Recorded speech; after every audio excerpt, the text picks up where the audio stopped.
Just a quick question. When is this going to air? Oh, it's starting now. Live.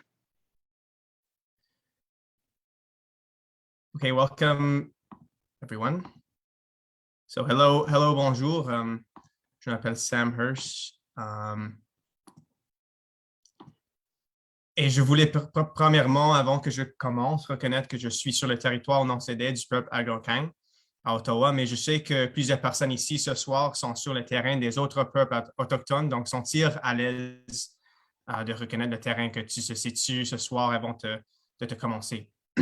Je remercie les gardiens de ce territoire de m'avoir permis d'être présente ici ce soir, même dans cet espace virtuel, pour être ici avec vous tous.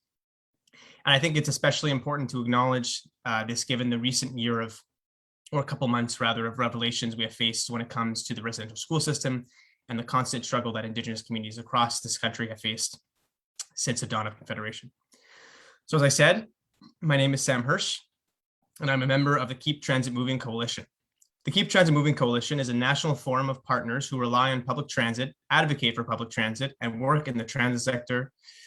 We are made up of a broad range of organizations, from labor unions like the Amalgamated Transit Union that represents over 34,000 transit workers across the country, transit rider advocacy groups, environmental organizations like Climate Reality Project, Environment Hamilton, and the David Suzuki Foundation, and many different civil society organizations like the Disability Justice Network of Ontario, Council of Canadians, to name a few. We came together in the wake of the COVID-19 pandemic to advocate for more sustainable, reliable, affordable, and accessible transit during a very difficult time when a huge drop in ridership caused a public transit crisis. Since then, we have been advocating for things such as more permanent operational funding from the federal government and an option for rural, remote, Northern and Indigenous communities after the exit of Greyhound from Canada. At the beginning of the 2021 election campaign, our coalition partners devised a platform that has laid out 5 important points for all parties. 1, the need for permanent operational funding. 2, a national intercity and highway bus plan. 3, leadership and accountability on social justice, public health, and climate crisis impacts when it comes to transit spending. 4, reliable capital funding. And 5, improving accessible transit. You can see our full platform on our website at www.keeptransitmoving.ca/vote-transit-2021. We ask that if you were on Twitter or any other social media this evening, that you use the hashtag #VoteTransit2021 in your tweets to spread the word. I also want to note that we sent an invitation to many Conservative candidates in the party, and none accepted our invite this evening. I will now pass it off to our moderator, Juan Vargas, who will be introducing themselves and explaining the format for this evening. Juan? Thanks so much, Sam. Yeah, like Sam said, my name is Juan Vargas. My pronouns are he, him, and they, them. I'm joining you today from Amiskwaciwâskahikan, also known as Edmonton, which is Treaty 6 territory and a traditional gathering territory for the Cree, the Nakota Sioux, the Saulteaux, the Blackfoot, the Métis, and the Dene. I'm a settler on this land, and I'm a settler on this territory, and I think a lot about my role as a treaty partner and the work that I do. Joining you today kind of on behalf of the Keep Transit Moving Coalition, as well as on behalf of Free Transit Edmonton, and currently organizing as well with Working Families Edmonton, an up and coming municipal group, working with groups like my local, the ATU 569, on a campaign called Act for Edmonton. So I'm quickly going to tell you about the way in which today is going to be moderated. There's a few just general housekeeping notes. The first one is that the town hall method that we're taking means that we're going to give you each time to answer the specific questions, but we're not necessarily going to give you rebuttal time. Work with that as you will into your answers for the questions. I have a few prepared questions for you, and because we want to try to wrap this up within the hour, I know you're all very busy and on campaign period and taking some good time to talk about transit. We're going to work through some of our questions, and then we're going to open it up to some audience questions. So like I said, each answer will be around 2 minutes. I ran into a similar problem where I tried writing down numbers, but forget that everything gets inverted. So I instead will give you hand signals. I mostly will just give you hand signals when you have 30 seconds left, and that will look like this. So if I give you this, that means that you have 30 seconds left to wrap up your mentions. So the order right now for the introductory question, I'm going to start with Ms. May, then we're going to move on to Mr. Wilkinson, and then Mr. Lewis, and then we'll rotate through that as we go through all the questions. So really getting started with our first question, starting first with Ms. May, while wondering, what do you think are the biggest obstacles and issues facing public transit this election?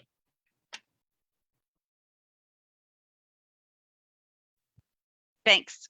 Thanks, Juan. And I want to start by acknowledging that I've had the great honor since 2011 to represent Saanich Gulf Islands, and Saanich is a mispronunciation of Saanich territory. So I am very honored and recognize the territory on which I live and work and represent. Haishka Siam. Okay, so with the time remaining, I better go quickly. The biggest challenge to public transit in this election is that the larger parties, the Liberals, Conservatives, New Democrats, and I'd have to say the national media, are operating in some kind of unreal place where the climate emergency is not what we should be talking about as the primary issue. It is the overwhelming threat to our survival. It is what we should be talking about, and that in that context, making transit affordable and decarbonized is job one.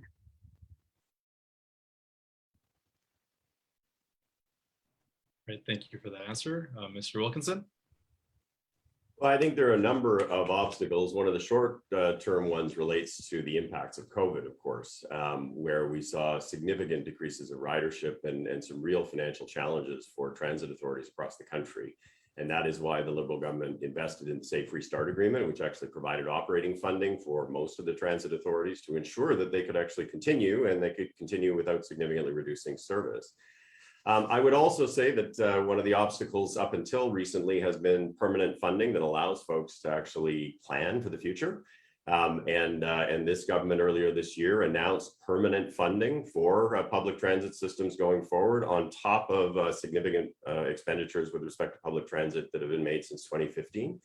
And I would agree with my colleague, Ms. May, that the climate challenge is absolutely critical. Public transit is something that we need to ensure that Canadians have access to and are comfortable with. It needs to be electrified.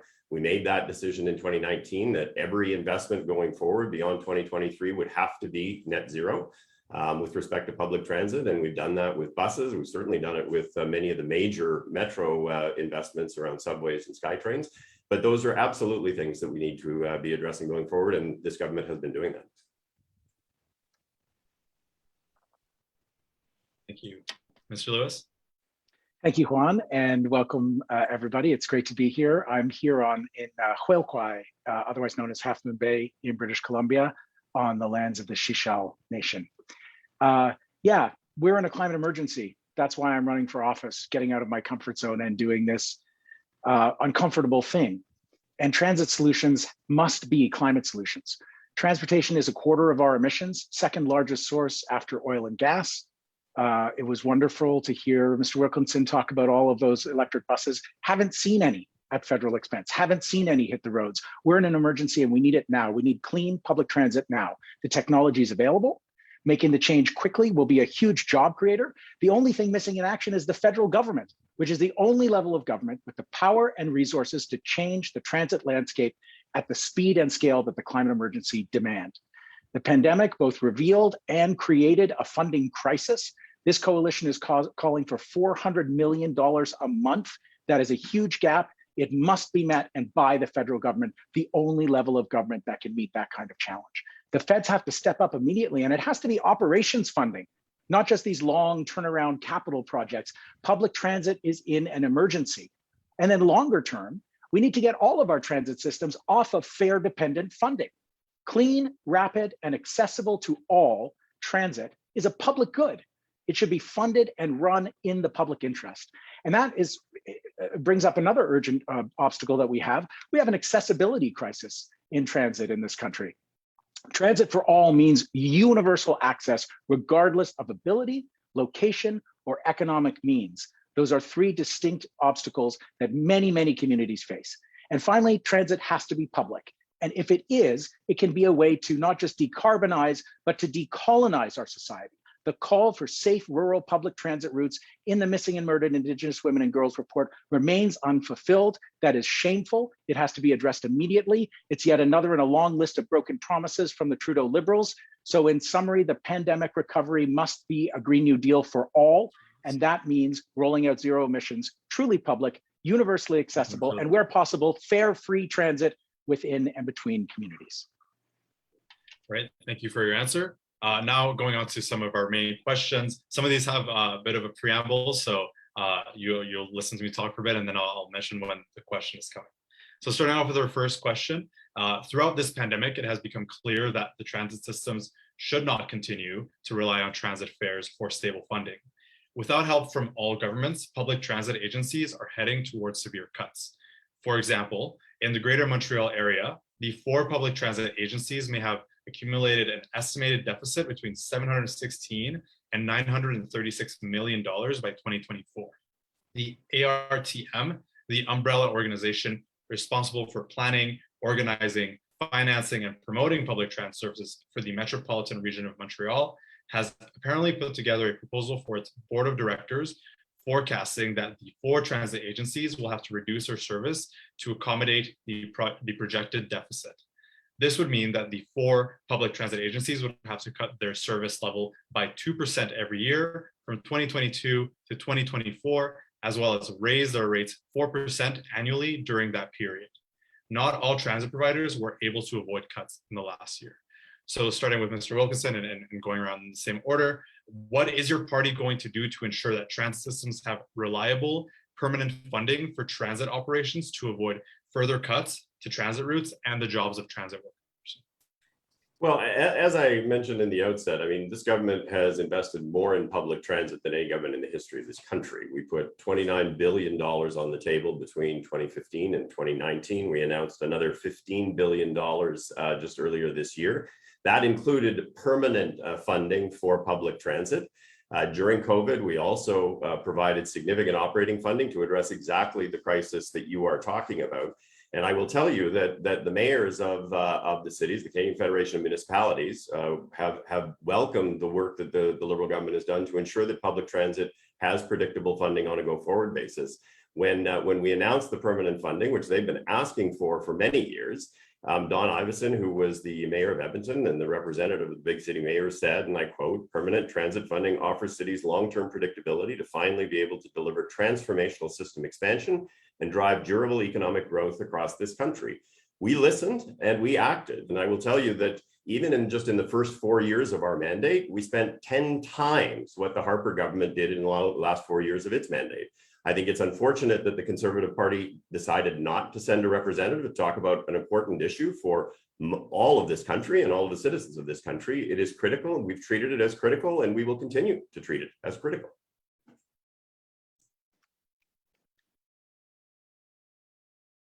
I'm next, right? Yeah, that's right. Go ahead. Thank you.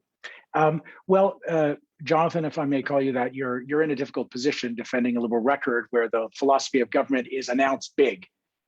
That's it, just announce. You can list all the big announcements you want, but we haven't seen the action. The discrepancy between words and action is gigantic in the last 6 years. An NDP government would be different. An NDP government would permanently double the Canada Community Building Fund, which goes to local infrastructure, which by my calculation would make available $22 billion a year immediately. Now, I'm not infrastructure minister yet, but to me, there seems to be plenty of room there to provide the $400 million a month that this coalition is calling for in emergency transit funding coming out of the pandemic. The NDP can pay for things because we're calling for a wealth tax. It's worth noting that every Liberal MP, including Mr. Wilkinson and my local opponent here in my riding, Patrick Weiler, voted against this. But we will make the ultra-rich pay their fair share with a 1% tax on those who have accumulated wealth over $10 million. And like Canada did in the Second World War, we'll introduce an excess profit tax on corporations making windfall profits, like the $78 billion in excess wealth that the billionaire class amassed in the pandemic.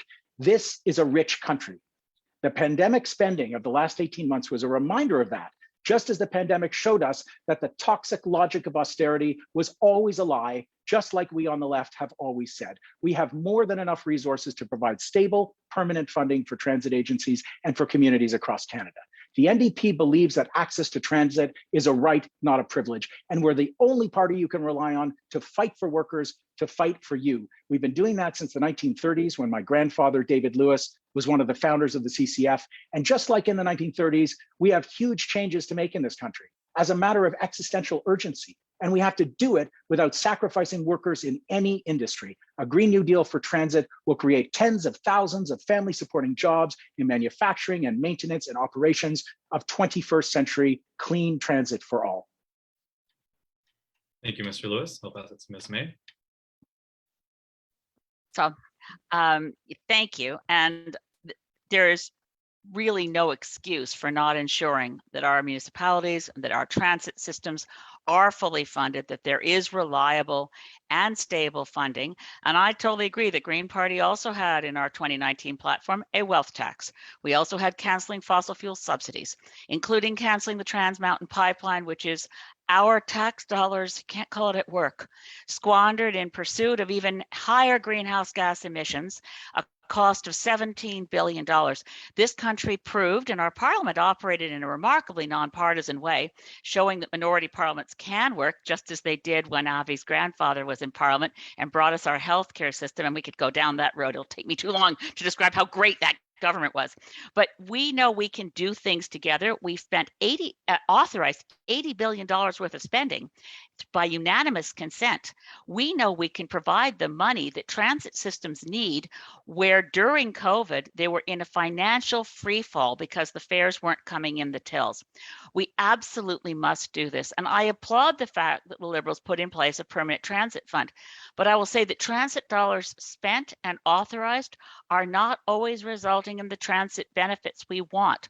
I'm very troubled. You know, we have $10.4 billion approved for Toronto, but it's really at a huge risk of rezoning land use in Toronto, ripping out the core of heritage zones down Queen Street, ripping out the front lawn of the gorgeous places all along Queen that are heritage protected, in order to squander the money and create a rezoning for luxury condos instead of increasing ridership. So I'd say to Jonathan, if you can't tell us how many new riders per $1 billion the transit funding is producing, then it's fraud.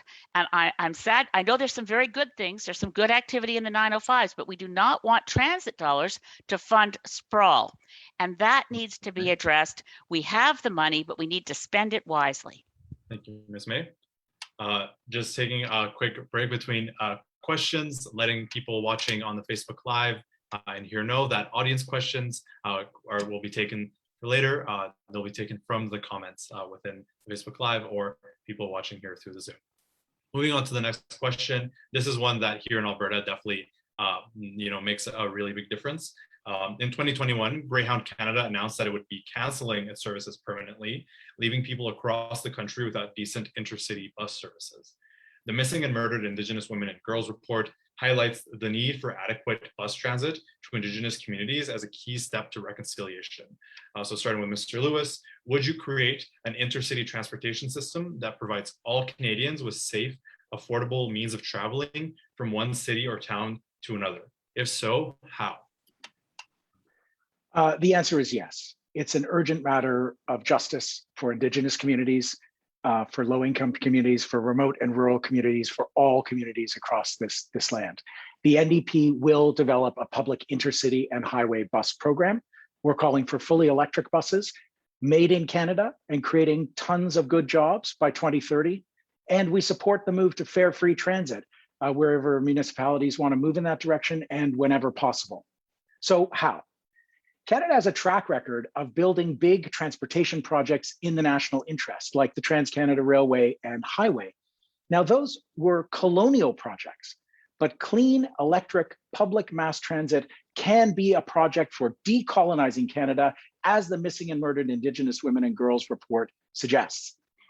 Unfortunately, in the last 6 years, we've seen that the Trudeau government and Mr. Wilkinson as a front bench minister on the climate file has offered the pretzel-like contorted logic that pipelines have to pay for climate action, which is not fooling anyone in this country. The Liberals are more focused on moving fossil fuels than they are moving people.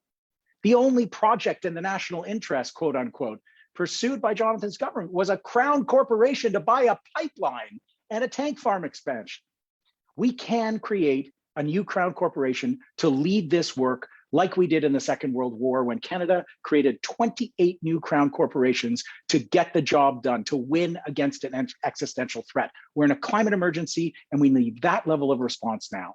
The NDP platform also has a new deal for rural infrastructure to provide long-term predictable funding for communities. Transit must be public, it must be everywhere, it must be for everyone, and it can be a decolonizing project in the interest of the land and all the people who live on it. Thank you. Ms. May?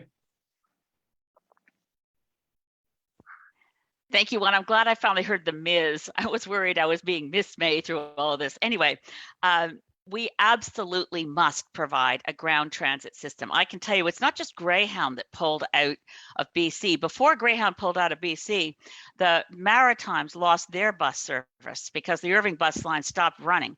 We have no bus service in most provinces across this country. Alberta lost bus service, Saskatchewan lost bus service. I've been very active here in BC working with Wilson's bus lines, the coach lines in this country, Maritime bus, Wilson's bus, across the country knit together a coalition. And we went to Chrystia Freeland and said, we need financing for bus transit. We must meet the imperative of the Missing and Murdered Indigenous Women and Girls Inquiry. We must not have marginalized, poor Canadians, Indigenous people, and non-Indigenous low-income people have no way to get from A to B except to hitchhike. That makes you more vulnerable, it puts you at risk, and it's missing the opportunity. I mean, how can we be a wealthy, industrialized country with less transportation options in rural and remote areas than in most developing countries where people can stand at the end of a country lane and eventually a bus will come? We need to knit together with the climate imperative, federal, provincial coordination, but with federal leadership, which is desperately needed to coordinate bus routes with Via Rail and improve Via Rail service across this country, electrifying the engines and making sure that you can travel from Vancouver to Kamloops daily, from Kamloops to Edmonton daily, traveling safely in economy with spurs from the rail lines through efficient, affordable bus service. This is so doable, and it's desperately needed. And Greens 100% support this, but have been in the lead on it for some time.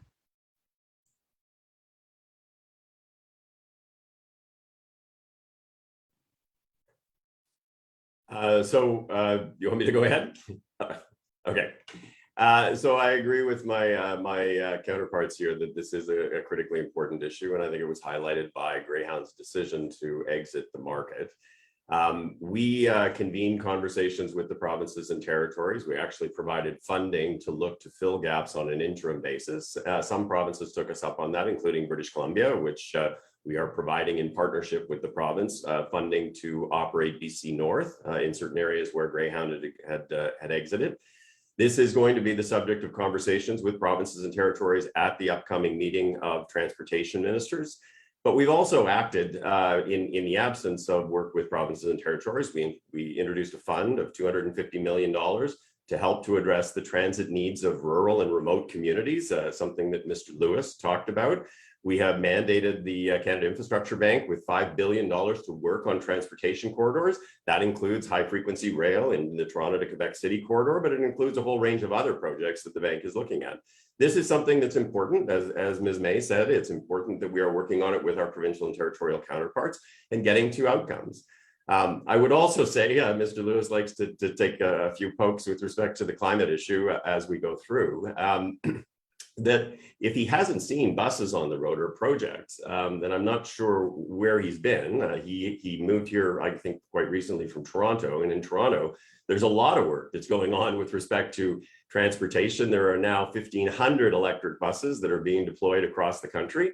And so this is an important issue that we are driving to achieve. At the end of the day, what we need is not sweeping generalizations, which we hear often from the New Democratic Party. What we need are practical ability to get things done. That's what this government is able to do. It gets things done. Unfortunately, the federal NDP likes to talk, often in sweeping generalizations, but it doesn't do something. All right, thank you, Mr. Wilkinson. Thank you all for your answers on that question. Moving on to the next one. One of the more controversial road expansion building projects in Canada today is the Troisième Lien in Quebec between Quebec City and Lévis. The project comes with a $10 billion price tag, and Legault has asked the federal government to cover 40% of this price tag. The Quebec government has said it is essential to ease congestion, but many Quebec residents disagree and believe that a bigger focus on public and active transportation is a better use of funds. Starting with Ms. May, do you support redirecting federal infrastructure funds currently allocated for urban highway expansion projects to public transit? Why or why not? Has already been pointed out in this conversation, 23% of Canada's greenhouse gases come from transportation and passenger transportation, and adding more highways, especially when we are still looking at a transportation fleet that is overwhelmingly producing greenhouse gases as you move from A to B, trucks, diesel, cars, and we really need to start regulating SUVs and light trucks on emissions. But adding more highways is not a 21st century solution. Working to improve the transit options between major communities, certainly Quebec, Lévis, they deserve to have convenient, affordable transit options that are based on reducing greenhouse gases per passenger mile. And when you do that, adding highways makes no sense. Yes, we're electrifying our cars.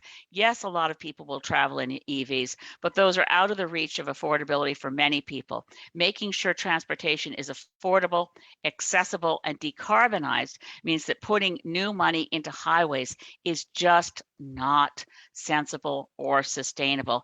Quebec has been in the lead on so many things, and I support, my goodness, cheers for Legault for canceling the LNG facility that was being proposed by GNL, and shame on the NDP government in British Columbia for banking on LNG and fracking.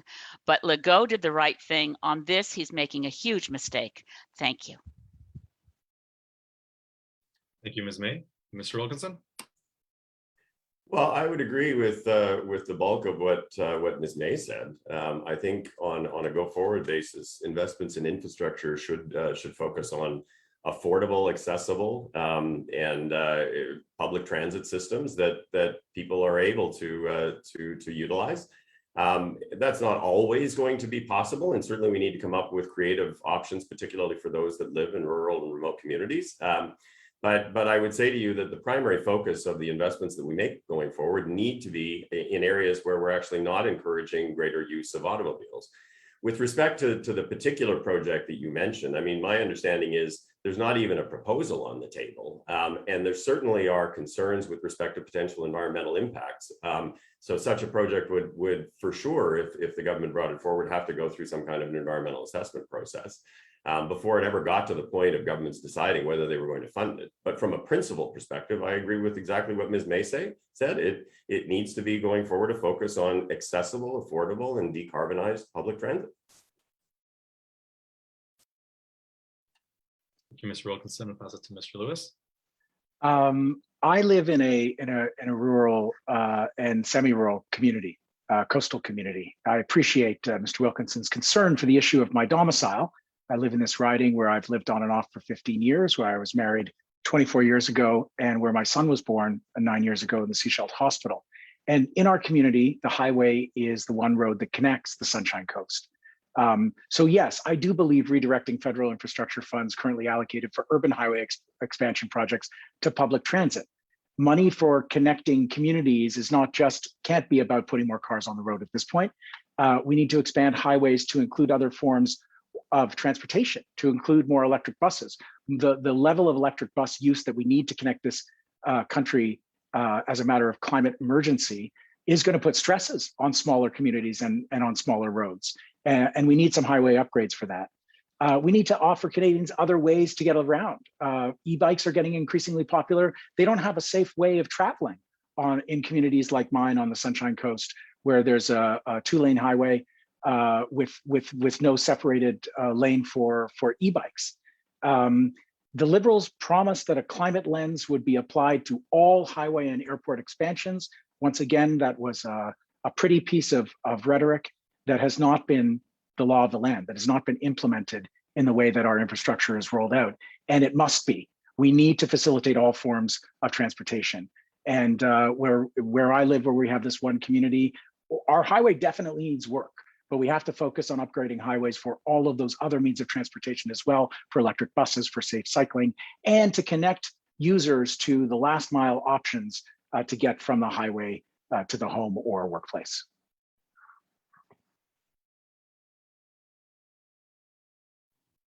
Thank you, Mr. Lewis. Sorry, I just have a thing on my computer. Moving on to the next question.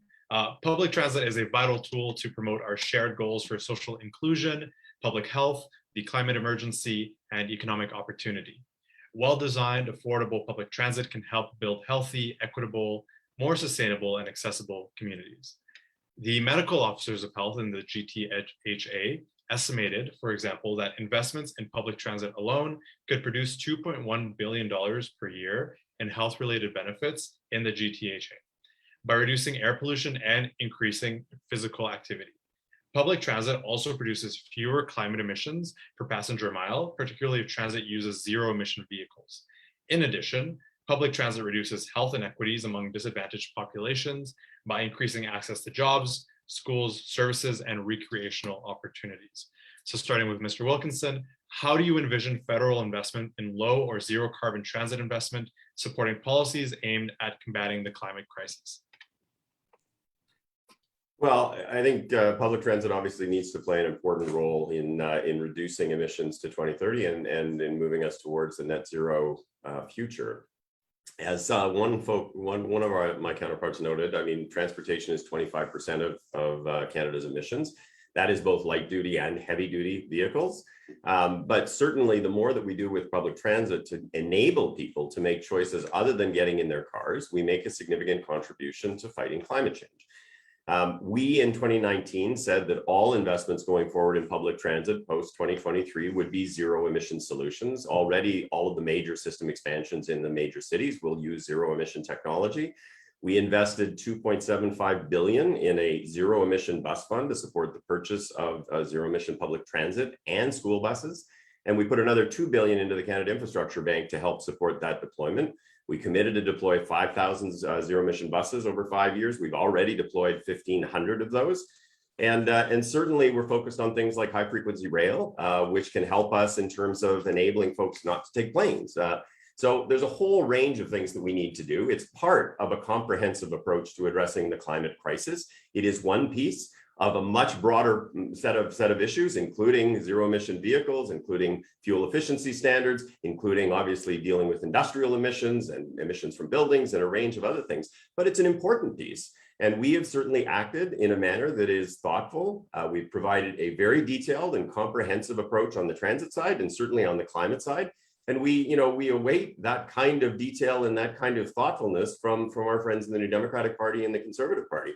I think the only party previously that had provided significant detail like us in the past has been Ms. May when she was leader of the Green Party. Thank you. Mr. Lewis? I really appreciate this question about holistic solutions. And low carbon, zero carbon transit is absolutely part of a massive change that we need to make in our society. But we're living in a moment of overlapping crises. The climate emergency is the overarching one. We're in a public health emergency, which we are not yet out of. We have a housing emergency under the Liberal government since Justin Trudeau came to power. The benchmark home price in Vancouver is up $417,000 in 6 years on an entire generation of young people who can't even have a hope of ever owning a home. We need big solutions that solve multiple problems. I'm sorry if there are sweeping generalizations to sweeping universal problems, but that's the mindset that has been governing this country for too long has landed us in exactly that kind of crisis. What the Liberals rely on is market mechanisms, incentives, hoping the market will solve all of our problems, placing a carbon price as the fundamental one solid plank of this so-called detailed climate plan, which has resulted in our emissions being the only in the G7 to increase since Paris. So this is obviously not going to work. We need public solutions in the public interest. We need a Green New Deal for transit, for housing, and to put people back to work and reinforce our public health system. So yes, the solutions need to be sweeping and they need to solve multiple problems.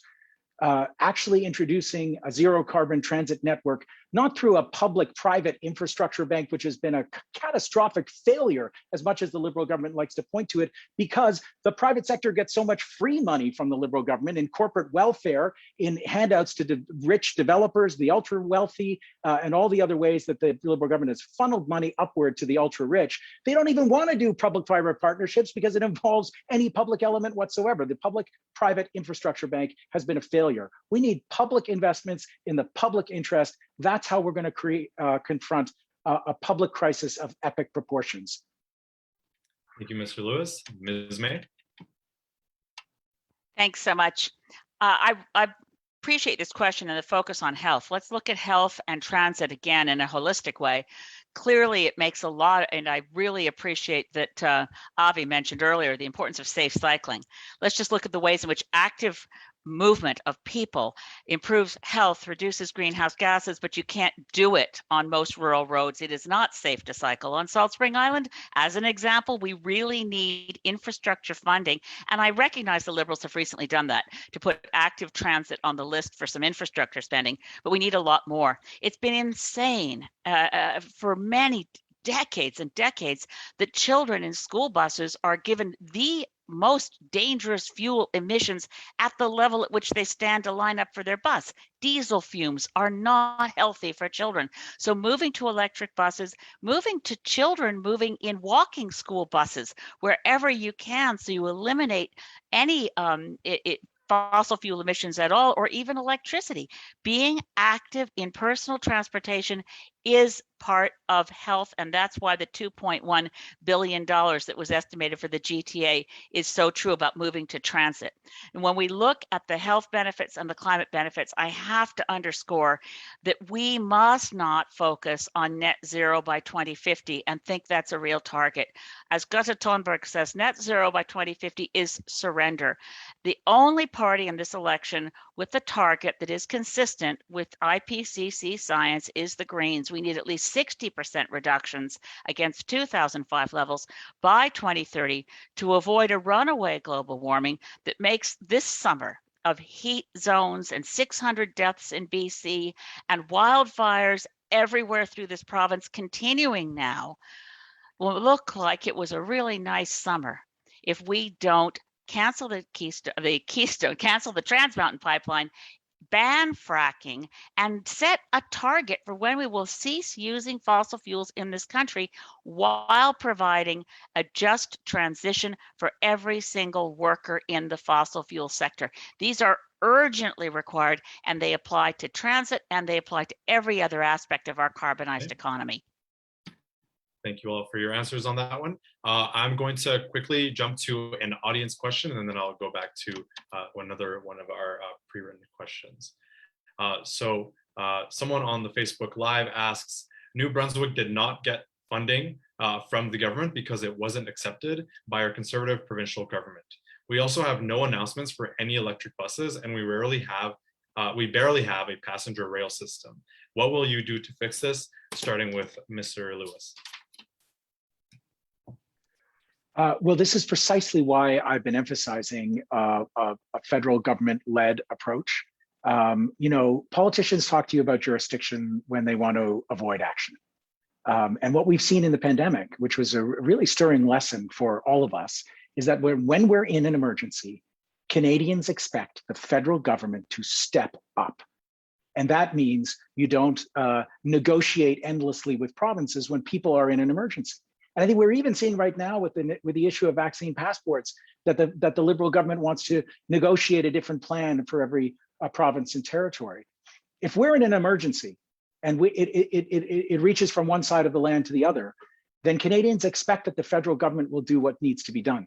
And this is precisely why it's been catastrophic to have the retreat of federal funding under Conservative and Liberal governments for decades now, from housing, from transit, from our public healthcare system, where the Liberals have locked in the Harper cuts to healthcare, and we've seen it throughout the pandemic, and we're seeing it in every aspect of our society. In New Brunswick, you need to be able to look to the federal governments emergency plan to get off fossil fuels as soon as humanly possible and do it in a way that creates great jobs in communities, building the healthy, clean infrastructure, housing and transit and every other part of public life that we need. That is what we need in an emergency. And pointing to jurisdiction and saying, oh, sorry, you're unlucky enough to live in a right-wing province, you don't get the economy of the future. That's just not good enough.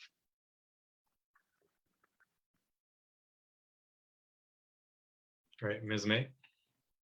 Yeah, it's ironic that Blaine Higgs in New Brunswick decided to turn down climate infrastructure funding from the federal government, but happily accepts in the tens of millions of dollars funding for small modular nuclear reactors, which are a fictional solution and a huge threat to nuclear proliferation. We do not want an economy using plutonium stripped out of spent fuel at Point Lepreau, built by a company, by the way, that has never built an operational molten salt reactor because a commercial molten salt reactor doesn't exist anywhere in the world. So part of what the Liberals announce in the multiple billions in climate solutions includes non-solutions like nuclear energy and SMR reactors, which are really an affront to any climate activist who's looking at what we really need. We need to ensure that federal provincial cooperation occurs wherever possible, but that if a provincial government does not understand that we are in a climate emergency and that real solutions require having those funds available. We talked earlier about the need for ground transportation. I mean, I'm a maritimer transplanted to BC quite a long time ago, but I know what it's like on winter roads. If you have to get from Fredericton to Moncton, because they've reorganized the healthcare system in New Brunswick, by the way. So one hospital specializes in oncology and another specializes in cardiac. If you're a senior in New Brunswick, it doesn't matter if you own your own car. You don't want to get on a winter road to get to your appointments. You need transit. It needs to be safe. It needs to be secure. It needs to be reliable. And when Blaine Higgs says no, the federal government has to be able to say, we're going to have to work with municipalities now. We're going to have to jump in and talk to the Fredericton City Council. We're going to have to talk to Moncton. We're going to have to talk to St. John, because I've met with those mayors and they really get it. They need predictable ground transportation and it needs to be safe for New Brunswickers, and the kind of intransigence that comes from Blaine Higgs must not get in the way. Thank you, Ms. May. And Mr. Wilkinson? So again, I find myself in significant agreement with Ms. May.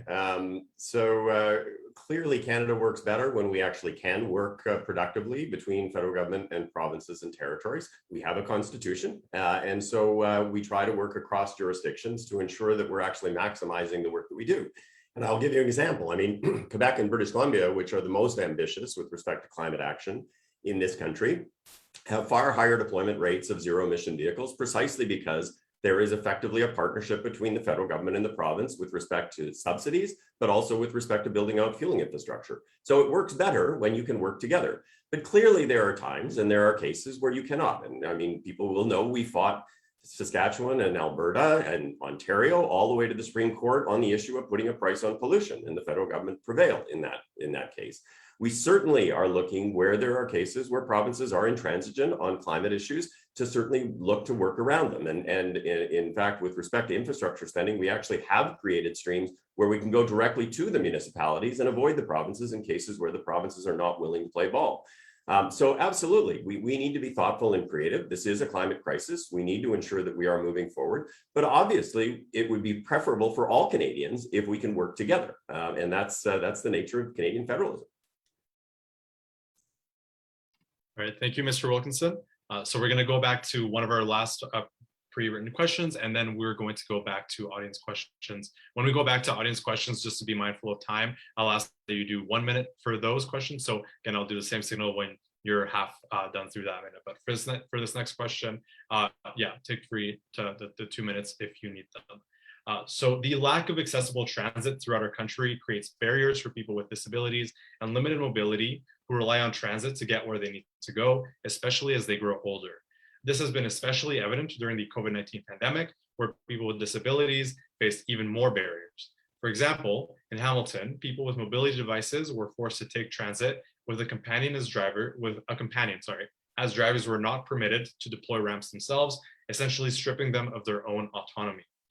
What would you do to ensure that accessible transit, including door-to-door paratransit services for seniors and people with disabilities, is available to all who need it across the country, starting with Ms. May? Thank you. Well, I would remember it wasn't that long ago that we in Parliament passed something called the Accessible Canada Act.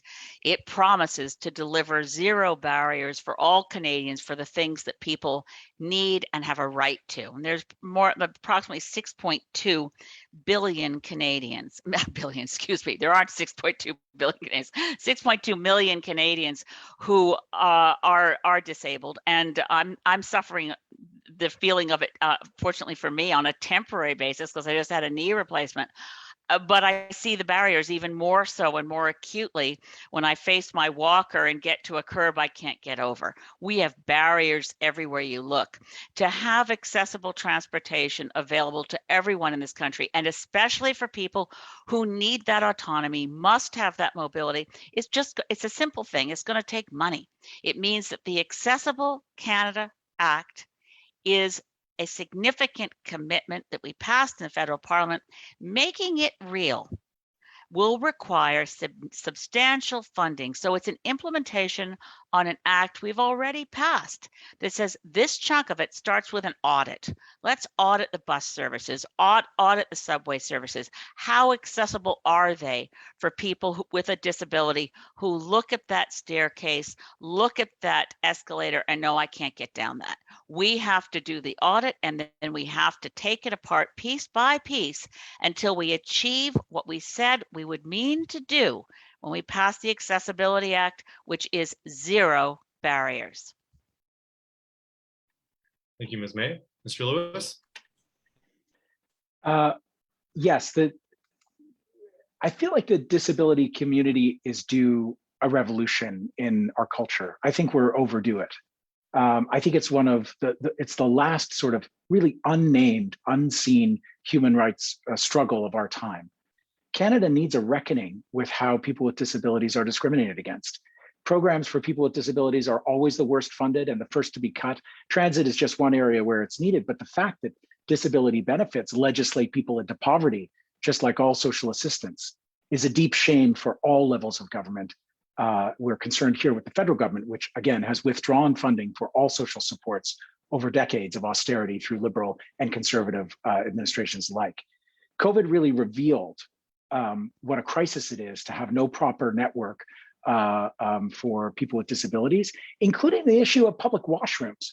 This was something that I think really helped communicate for people what people with disabilities live with all the time, relying once again, as we do in our society, on private businesses to satisfy a basic human need. When restaurants closed their washrooms in the pandemic, it was people with disabilities, precarious gig workers who were the most affected.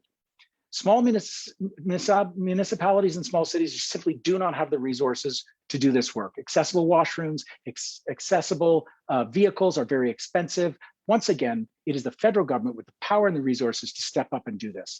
And I think it's Elizabeth's point about having an illness and a temporary disability is really resonant. When we make transit more accessible, everybody benefits.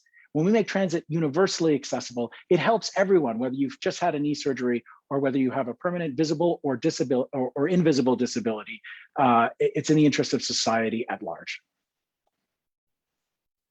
Thank you, Mr. Lewis. And sorry, I realized I accidentally switched the order through which we were going, so I'll let Mr. Wilkinson go ahead. Sure. So I would agree actually with the bulk of what both Mr. Lewis and Ms. May said. Clearly, it needs to be a priority going forward to ensure that we are actually making public services accessible. We have put in place a lens with respect to all of the infrastructure spending going forward that ensures that those issues are actually addressed early on in the process. But obviously, this is far broader than public transit. It's far broader even than public services. And we need to be thinking about how we go back and look at the existing infrastructure that is in place to ensure that it offers opportunities for people with disabilities. And that's partly the role of government, for sure, the federal government and the provinces, but it's also the role of others. I mean, one of the champions on this issue is Rick Hansen in terms of the development of standards with respect to ability. And he has worked very closely with a range of actors in the private sector in the provinces and territories, but also with our government and with Carla Qualtrough, who has been a champion for the issues around disabilities in the government of Canada. So I think, you know, we have done significant work to try to ensure that all the thinking going forward will be addressing that. But clearly, there is more work to be done here. All right, thank you very much. We'll start with you for the next question, but for the next 2 or maybe 3 questions will be all audience questions. A reminder again that we're going to cut these down to 1-minute answers. So starting again with Mr. Wilkinson, this one is from the Facebook Live as well, kind of in line with the last question. What are parties prepared to do to restore confidence in people using public transit post-pandemic, as opposed to people driving their cars because they see transit as unsafe? Oh, you're muted. Yeah, this is a very good question. Of course, during COVID, we saw significant decreases in ridership, partly because people were staying at home and working from home, but also partly because people were getting into their cars rather than get onto a public transit facility where they were worried about potentially getting COVID. We obviously have worked to try to ensure that we provided operating funding for public transit systems to be able to get through this. But we have to restore confidence that people can actually get on these things. And that means we have to be working to ensure that everybody is vaccinated. And that is why this federal government has said, you know, all federally regulated businesses, including airlines and rail and federal public servants, are going to need to be vaccinated. The same thing is true in many provinces and territories with respect to the vaccine passport systems that are being put into place with respect to restaurants and gyms and a whole range of things. We are very supportive of that. We've indicated we will provide financial support to provinces to implement that, but we need to get to the point where we actually do provide people confidence that they can get back on the public transit system with no risk to them or to their kids. Thank you for your answer. I'll go to Mr. Lewis. And that's precisely why the NDP called for those mandates around vaccination to be done immediately by Labor Day. A call the Liberal government is not prepared to make, in part because it called a cynical snap election in order to try to regain its majority. And now we can see the danger and folly of that move as the Conservatives climb ever upwards in the polls, and everything that we cherish in the progressive world is at risk, thanks to that cynical move by the Liberal government. The question of public transit is a class issue too. People who takes public transit in our society. We've starved it. We've made it expensive and fare dependent because the federal government won't support operations, only big ribbon cutting capital investments. And working people are the ones who take public transit. And they've been most at risk in the pandemic because they have less access to healthcare, because marginalized and historically excluded communities have worse healthcare and worse jobs and lower wages. And so we have to address this holistically. And that's why we need a clean public transit system, which is truly universal, that everybody uses as we get vehicles off the road and get off of carbon. Thank you, Mr. Lewis. Ms. May? Thank you. Look, I think the COVID pandemic has revealed something really important about climate crisis that relates to people not traveling as much between, in 2020, you can compare how many greenhouse gases were reduced globally compared to 2019. And with people not driving and people not flying, guess what? It was only an 8% global reduction. So it puts the lie to the idea that it's all on the individual. This has been very helpful for the biggest polluters, the large corporations, the handful of them that are responsible for most of the emissions globally. And that means we actually have to learn from that and realize that in a climate emergency, we have to regulate against the big polluters and shut them down, not just wag our fingers at people and say you shouldn't drive your car. 8% reductions only globally. And yes, public transit must be made safe. It is safe. And as Avi said, it's the people who've been taking public transit throughout this pandemic, are low income, are the ones who are dependent upon it. I think actually the most important thing to do is to make sure that we're post-COVID. This election's taking place in a fourth wave. We're not post-COVID. Thank you. Now moving on to another audience question, and this is one that I'm very passionate about, and it's a really short one, which is how do the candidates feel about fare free transit, starting with Mr. Lewis? Well, the NDP, I think, is the only party that has in its platform that we want to move to fare-free transit. Certainly, there are lots of municipalities across the land that are already ready and are already moving in this direction, and the NDP would support them immediately. But when you talk about universal public services, when you talk about a Green New Deal for all as the pandemic recovery plan to create jobs as we rapidly decarbonize our economy, you are talking about making clean transit really accessible to everyone. And it's a vision of universal public services that goes right back, as I said earlier, to the fight for public health care in Canada, which was led by the NDP, by folks like my grandpa, David Lewis, and Tommy Douglas, who actually believed that universal public services are a human right, particularly in a wealthy settler colonial state like Canada. It's a matter of fundamental justice. So fare free all the way. Mr. Lewis, Ms. May? Thank you. I think we have to also emphasize that the Green Party is calling for a guaranteed livable income. If nobody is poor, it is much easier for people to access services. Eliminating poverty is really something Canada must do. We cannot afford not to. And there's increasing support within Parliament across party lines for a guaranteed livable income. And yes, transit must be free, particularly for young people. I think it's the right way to go. But we do know that we want everybody taking that transportation. So at some point, Avi, we have to figure out at some point, if we eliminate the class system around who's taking public transit, is it fare free or is it fare free for youth, and making sure nobody is acutely poor? Thank you very much. And Mr. Wilkinson? So the focus for the Liberal Party has been very much on ensuring that we are providing the resources to enable us to build out the kind of public transit system that will be able to provide accessibility for all.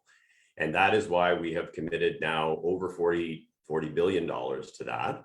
That includes permanent public transit funding on an ongoing basis for municipalities around the country. That is something that we will continue to do. As I say, we've already dispensed about $13 billion on 1,300 projects across the country. It is an order of magnitude higher than what has happened in previous governments. And certainly that is something that we're going to continue to do going forward. I would take a little bit of issue with Mr. Lewis. I actually knew Tommy Douglas and I worked for Roy Romano, and Mr. Douglas actually had a different view of government than the one that you espoused, which was he focused very much on healthcare, but he also focused on fiscal prudence in terms of ensuring that we actually could, on an ongoing basis, sustain these services. The lines that I hear from Mr. Lewis are very, very cognizant of the left caucus in the NDP, who think that somehow the state can control and run everything. I used to run the youth wing of the NDP. I worked for an NDP premier, and I left the party in large measure because it is simply impractical to think that you can simply do all of that by government fiat.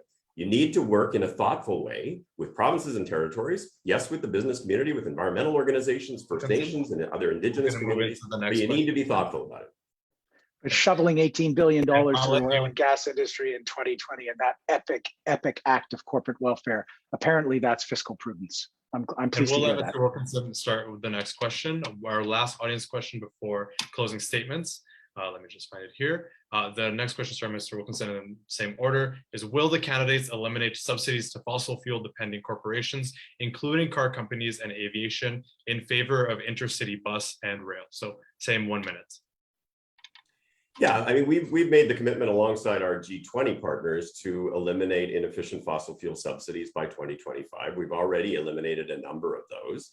But I think the debate here is what is defined as a fossil fuel subsidy. At the end of the day, the NDP leader put out a statement that referenced a document that included the orphan gas wells, the orphan oil and gas wells that was supported by Ms. May and many members of the NDP caucus.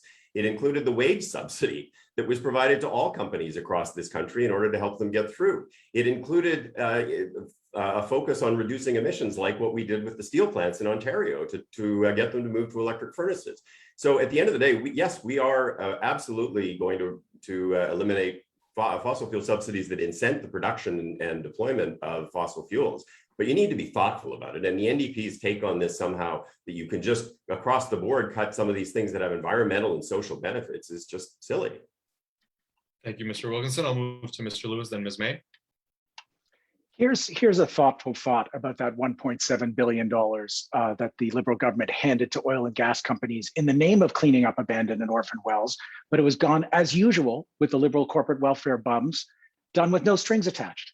The NDP was calling for a cleanup of the oil and gas infrastructure in Alberta and Saskatchewan and northern BC, done by the polluters. The polluters have to pay. That's the law of the land. They have to clean up a century of mess. The Liberals handed that money to the fossil fuel companies as part of that epic $18 billion of corporate welfare. They put no strings on it. They cleaned up hardly any wells, and they just took the money. The polluters have to pay. You have to ask yourself, when you're cutting subsidies to oil and gas, who actually has the courage to take on industry? Who has the courage to take on the fossil fuel industry? The NDP is the only party that actually has the courage to stand up to big wealthy corporations. And that's exactly why an NDP government will cut all subsidies immediately. Thank you, Mr. Lewis, and I'll let Ms. May go. I don't know if you've noticed, Avi, that the British Columbia government is an NDP government that massively increased subsidies to fossil fuels since Horgan lied to all of us and became premier in a majority premier in a snap election. Looks pretty cynical. So we have to recognize that there's no ideological purity anymore in the NDP. As a matter of fact, Avi, remember the only party that endorsed the LEAP manifesto was the Greens. So we will continue to demand that we stop fossil fuel subsidies, stop subsidizing fracking and LNG, which is in BC and across Canada. We need to ban fracking. We need to cancel the Trans Mountain Pipeline. Today, Jonathan, I drove up to Coquihalla. I'm speaking to you now from Kamloops. My God, hundreds and hundreds and hundreds of workers and millions of dollars of equipment that could have been diverted to putting out wildfires instead of doing what they're doing, building a monstrosity to drive up greenhouse gases that the Parliamentary Budget Office has already found will never make a dime unless we violate all our Paris Agreement targets. I'm appalled. The subsidies to fossil fuels must stop provincially and federally. Thank you, Ms. May. Thank you all for your responses to that question. I'm now going to move into the closing statements, and I'll start with Ms. May on this one as well. You get 1 to 2 minutes. Take that time as you will. We are a little bit over time, but we're just about done. So I'll start with Ms. May for your closing statement. Well, thank you. As you can tell, I was arrested opposing the Kinder Morgan pipeline now that we bought the Trans Mountain Pipeline. So I'm a bit anxious, angry, appalled that this is now federal government tax dollars at work when they should be diverted to things that actually improve our quality of life, address the climate crisis, improve affordability, things like decent transit for all in this country. And I really believe that that's where the dollars should go. I applaud the Keep Transit Moving Coalition for the wonderful work. I agree with every single word on the demands on the website. I went through it before this debate and I thought this is fantastic. And I do think that since the Conservatives aren't here, it's worth mentioning that their approach, Erin O'Toole's approach to changing our pathetic, weak climate target to something weaker is appalling, and it would represent Canada violating our legally binding commitments under Paris. So for the NDP and the Liberals, they're better than the Conservatives, but that's not good enough. We need to actually act like this is an emergency and do what is required to protect our future from runaway global warming. Thank you. Thank you, Ms. May. We'll go to Mr. Wilkinson. Let me just start by correcting the record with respect to what Mr. Lewis said. In terms of the orphan gas wells, which was supported by a number of members of Parliament from the Democratic Party as well as from the Green Party, the arrangements actually flowed through the provinces. I actually stood with Minister Ralston for the NDP government here in British Columbia, and it was they who actually flowed the money to ensure that the remediation work was done. So let's be clear and let's not make up fact. As I said at the outset, I'm thrilled to be here to talk about public transit, given that this Liberal government has invested more in public transit than any federal government in the history of this country. Our plan is both ambitious in terms of scale and scope. As I noted, we've already dispersed $13 billion to 1,300 public transit projects that are being built in communities across this country. That is 10 times the amount of money that was spent in the last 4 years under Stephen Harper. And in fact, I think it's very disappointing, as I said at the beginning, that no Conservative representative would put themselves up to be here today. I applaud the fact that my counterparts sharing this virtual stage agree on the importance of investing in public transit. I would just note that our Liberal plan is comprehensive, it's detailed, it's having important positive economic, social, and environmental impacts on the ground in this country. And as with our climate plan, I think it's really important for Canadians as they assess the choices before them to demand detail and not simply sweeping generalizations from all political parties and leaders. In the areas of public transit, just as in the areas of climate change, the Liberal Party's ambitious, thoughtful, comprehensive plans and actions are making a real difference for now, and they will continue to do so moving forward. So thanks for the invitation to be here today. Thank you for being here, Mr. Wilkinson. And I'll pass it last to Mr. Lewis. I also celebrate the coalition and all of its calls to action. I looked carefully and compared them to the NDP platform, and I found an almost complete fit. And I was really pleased to be invited here today. We do need to see transit as a climate solution. I feel the emergency acutely here in British Columbia, where we choke on the smoke and where kids watch their parents fight over what to put in the go bag by the door. We're in an emergency. I'll reluctantly agree with one thing that Mr. Wilkinson said. The Liberal government has certainly made more announcements on climate than any previous government. They've announced more money for transit. They've announced more money for everything. But if they had actually done what they said in their careful, thoughtful, detailed plans, if they'd done a fraction of it, we wouldn't be the only country in the G7 with emissions continuing to go up.